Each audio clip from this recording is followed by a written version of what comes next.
ABC News exclusive. Those two high school football players who blindsided a ref now suspended, facing calls for criminal charges, and they're right here on GMA after the latest on their case. This is the moment two football players appeared to intentionally target a referee, caught on camera under the Friday night lights of Texas high school football earlier this month. Watch Victor Rojas from John Jay High School make a beeline for the ref as soon as the play begins.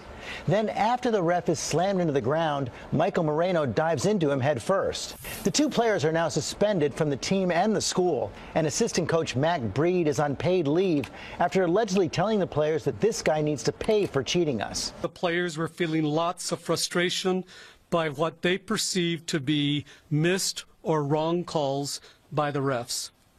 The players also allege racial slurs were directed at them by the umpire. An allegation Watts' attorney denied to ABC's TJ Holmes. Did he use a racial slur on that field at any point that night? Mr. Watts, he did not. They are flat out lying. That's correct. They are flat out lying. While police in Marble Falls, Texas continue a criminal investigation into the incident, the referee is now considering taking his own legal action against the players. And we are joined now by Victor Rojas, Michael Moreno, and their attorney, Jesse Hernandez. Thank you all for joining us. You know, that video is so shocking to so many people. Victor, I just want to know, what was going through your mind at that moment?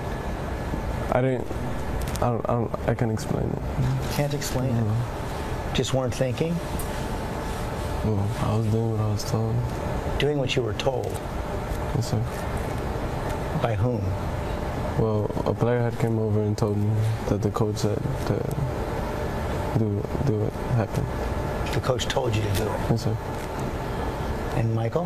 Well, when it was all like happening, like I just realized, you know, the gravity of the situation. You know, like this was actually happening, and like I couldn't fully go through with it. So like at the end, I pulled up a lot. You know, like knowing what's actually like going on.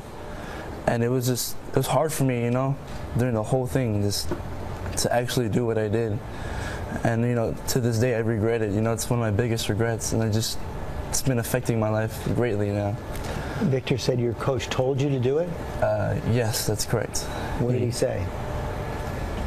Well, before, you know, I got put into the game, or the previous safety that I was in, he had got injured, and while on the sideline, he pulled me and another player over, and he told us, and I quote, "You need to hit him." Another player said this, not the coach. No, the coach. The coach. He pulled me and another player and told us, you know, you need to hit the ref. You know, he needs to pay the price. For what? Just for everything that's been going on in the game. There was racial slurs being thrown at, you know, players from this referee. There was, you know, unjustified calls. You know, it was just a lot that was going on. I guess his emotions got, you know, mixed into it, and he told us, you know, to do what we did. A lot of people would say, boy, the coach told you to do that, but you knew it was wrong, right? You know, you put your trust into this, you know, grown-up, you know, a guardian or your coach who's been there for me, since my sophomore, freshman year. And, you know, I trust him, you know, that he wants the best for me, and I just did what I was told. The referee, as you know, has said he didn't use any racial slurs. Did you hear the referee use any racial slurs? Yes, sir. He told one of my Hispanic friends, he told him, speak English, this is America. He had told that, and then Did you hear that, or yes, did one of your friends tell you that? No, I heard it. And then to an African American in our team, he told them the N-word. And you heard that? Yes, you sir. heard him say the N-word? Did you?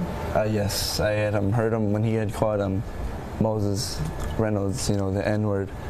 And it was just really... He says that's a lie. That's not, it's the honest truth right there. And I wouldn't lie about this situation. Like, just how bad it's gotten, like, the truth needs to be told. What do you think should happen now? You can't just do that because of something you were told. But, you know, and I'm ready to face my consequences. I just ask that, like, I am greatly sorry for this, and I regret it greatly, and I just hope that people can change their minds about us, and that, you know, lighten up our consequences. Up until this moment, you've had a pretty great record at school. You're in the Honor Society. Yes, sir. What more do you want people to know about you and what happened? Well, everyone sees me as this thug, or gangster. I did this because I'm a bad guy. Like, that's not who I am. Like, underneath the helmet and the pads, I'm really a great kid. Like, school is my first priority. I aspire to become an aerospace engineer. And if you could speak with the referee, Robert Watts, right now, what would you say to him? I would apologize for the mistake that I made. The boys now are still under investigation, both in the school district and even some have said possible criminal investigation. Where does it all stand right now? Right now, everything's still up in the air. The county attorney has not yet decided what type of charges, if any, are going to be filed.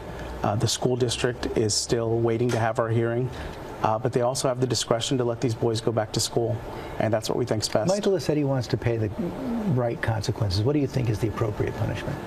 I think they've paid the appropriate punishment already. They've suffered 3 days of suspension. They've been in alternative school for a week. They're excluded from playing football for the rest of the season.